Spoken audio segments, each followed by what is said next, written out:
आज आम नुआ रेसिपी आनीचे चिकेन सूप ताको आम 1.5 टीपी भिनेगार दे लुण देकी ताको आम किछि समय रखिदबा तापर आम धोइबा तार दे रखिथिनी तापर ताको भलो पानी रे ताको 2 थर धोई देली। एठी आम रखि देजे कैप्सिकम गाजर बीन्स बंधाकोबी धनिया पत्र अदा रसुण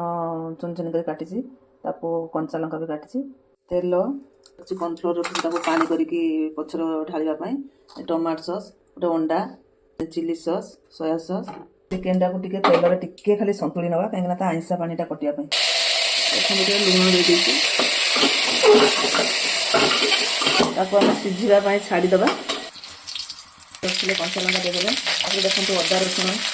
खाली हल्का टिके भाजी नबा तापर देखंतु जति काटी रखि थिनी सब दे देबे पानी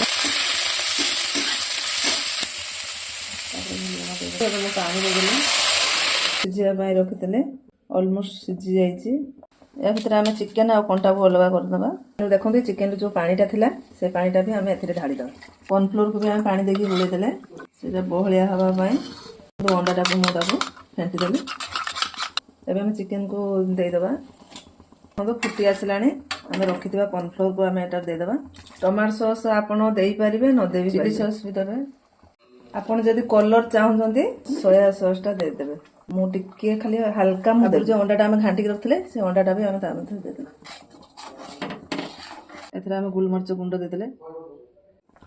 देखंतु एबे हम गैस बंद कर देबा कई आसला